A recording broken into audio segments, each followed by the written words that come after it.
եւ Ադրբեջանի Հայաստանի վարչապետը մամուլի խոսնակի շուրթերով հերքում է, թե երբևէ խոստացել է սահմանազատման վրացիներին հասնել Ալավերդիի Ջիլիզա գյուղը։ Հայաստանի ինքնիշխան տարածքի որևէ հատվածի, որևէ այլ երկրի փոխանցելու մտադրության, ծրագրի կամ պայմանավորվածության մասին որևէ հայտարարություն, միտք կամ տեղեկություն չի կարող համապատասխանել իրականությանը, ի բնե Facebook-յան էջում գրել է Նազելի Բաղդասարյանը։ Նման բովանդակություն ունեցող ցանկացած հրապարակում հերքել ենք, հերքում ենք եւ կհերքենք, դրանց մտածածին լինելու պատճառով։ Հայ-վրացական սահմանի հարևանությամբ գտնվող Ջիլիզայի հնարավոր հանձնման մասին խոսակցություններն ակտիվացել են Փաշինյանի երեկվա հայտարարությունից հետո։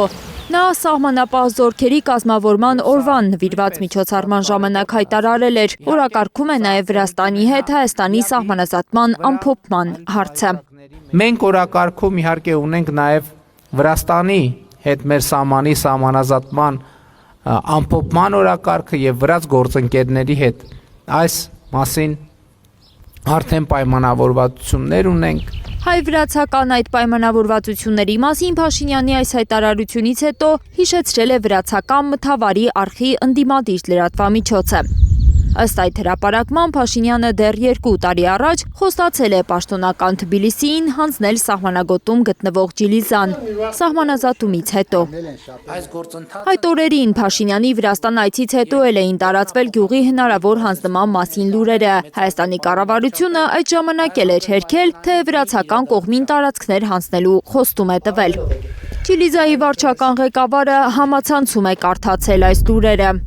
Ես միայն համացանցում եմ տեսել այդպիսի լուր, նաև տեսել եմ մեր կառավարության հերքումը, որ այդպիսի բան չկա, չի կարող լինել։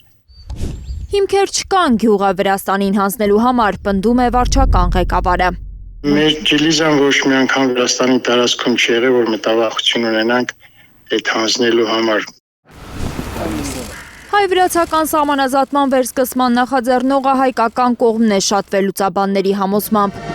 2 տարի առաջ Երևանում Փաշինյան-Կոբախիձե հանդիպումից հետո Հայաստանի ղեկավարն էր հայտարարել, ուզում են ակտիվացնել հայ-վրացական սահմանազատման գործը։ Այսօր մենք նաև քննարկել ենք Հայաստանի եւ Վրաստանի միջև սահմանազատման գործընթաց։ Վրաստանի վարչապետը Երևանում անվերապահ աջակցություն էր հայտնել Հայաստանի տարածքային ամբողջականությանը։ Իհարկե, արտահայտել եմ երախտագիտությունս իմ գործընկեր վարչապետ պարոն Փաշինյանին, որն աջակցում է Վրաստանի տարածքային ամբողջականությանը։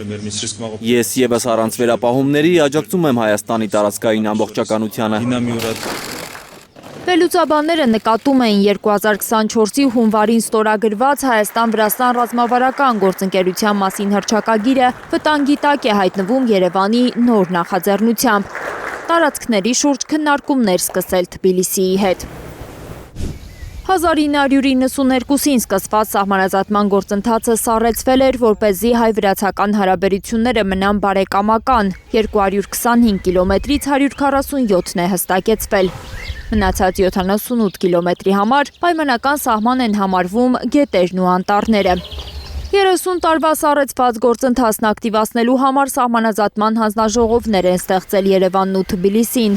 Հայկական կողմը պնդել է, թե գործընթացն ավարտին հասցնել ուզում են և Հայաստանը, և Վրաստանը։ Երկու կողմի համատեղ պատրաստակամություններ և ընկալումներ, որ